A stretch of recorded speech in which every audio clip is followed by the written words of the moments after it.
Rahim. Assalamu alaikum students. Welcome to Sharati Public School monthly online classes. We were reading about the story Mona Dadi's London trip.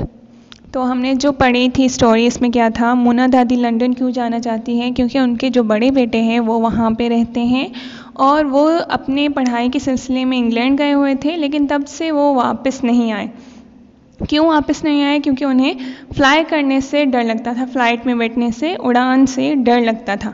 तो इसलिए मोना की दादी जो है वो London जाना चाह रही हैं। Let's continue. The raised boy was always a sissy, यानी कि वो जो लड़का था, दादी का जो बेटा था, वो बहुत ही डरा और सहमा सा रहता था। सिस्सी का मतलब क्या है? डरा और सहमा रहना। He could never cross the road if a cow was standing in the middle. वो रोड भी क्रॉस नहीं कर सकता था, रास्ता भी पार नहीं कर सकता था अगर रास्ते के बीच में एक गाय खड़ी हो जाए। Lizards frightened him and rates made him scream even when he was 15 years old। उसे छिपकलियों से, चूहों से डर लगता, चूहे देखते ही उसकी चीखें निकल आती थी जब वो 15 साल का था। I will put him to shame by going to London to his very doorstep। जैसे ही मैं लंदन जाऊंगी तो मैं उसे इस बात पे शर्मिंदा करूंगी। The old lady declared। उस बुजुर्ग खातून ने कहा। Her sons, who thought it a very foolish idea, nodded in agreement as they had done all their lives।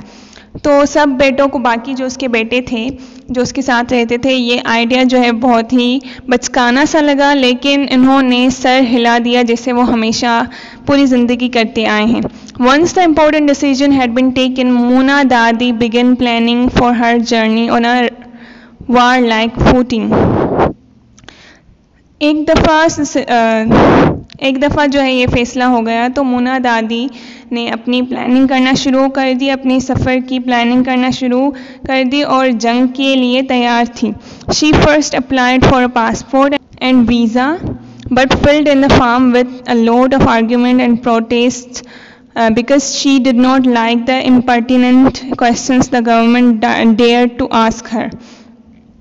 पहले उसने जो है अपना पासपोर्ट और वीज़ा के लिए अप्लाई किया, लेकिन जो फॉर्म होता है फिल करने के लिए उस पर बहुत सारे उसने एतराज़ात लिख दिए। क्यों? क्योंकि उससे जो है इम्पर्टिनेंट का मतलब क्या होता है? रूड। ठीक है, रूड क्वेश्चंस जो है गवर्नमेंट ने उससे पूछे हुए थे, तो उस पर उसने एतराज़ात लिख दिए थे उस फॉर्म पे।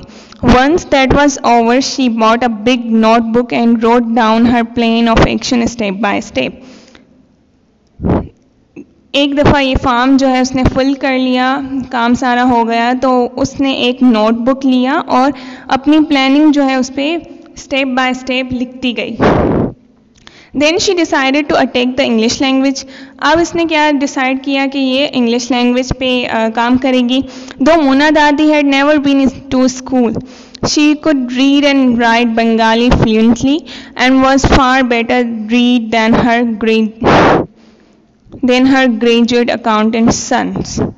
वैसे तो मोना की दादी जो है कभी भी स्कूल नहीं गई थी, लेकिन वो बंगाली लैंग्वेज जो है वो आराम से बोल सकती थी और बहुत अच्छी तरह से बोल सकती थी अपने बेटों की बनिस्बत।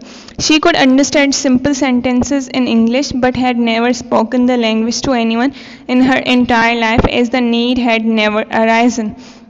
वो सिंपल से जुमले जो होते हैं इंग्लिश लैंग्वेज के वो बोल पाती थी, समझ पाती थी, लेकिन वो जो आसान से जुमले होते हैं इंग्लिश लैंग्वेज के वो समझ सकती थी, लेकिन कभी भी इंग्लिश लैंग्वेज बोल नहीं पाती थी। क्यों? क्योंकि उन्हें कभी भी पूरी ज़िंदगी में ज़रूरत नहीं पड़ी इस लैंग्वेज की। Now she hunted out a tattered old English primer that belonged to one of her grandchildren, and every morning after she had said her prayers, she sat down to study this jam-stained old book।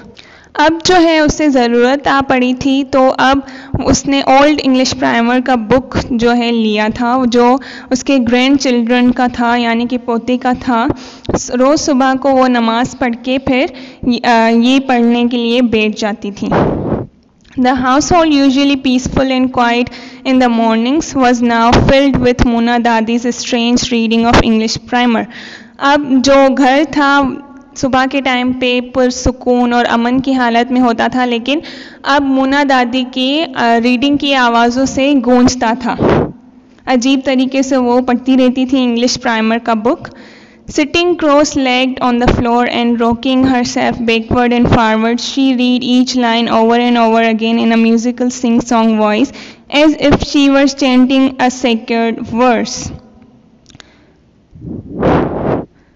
वो रोज़ सुबह को cross leg का मतलब क्या होता है, एक टांग के ऊपर दूसरी टांग रख के बैठना, इस तरह से बैठ जाती थी और आगे और पीछे मूव होती रहती थी, rocking her self backward and forward, यानी कि आगे पीछे होना।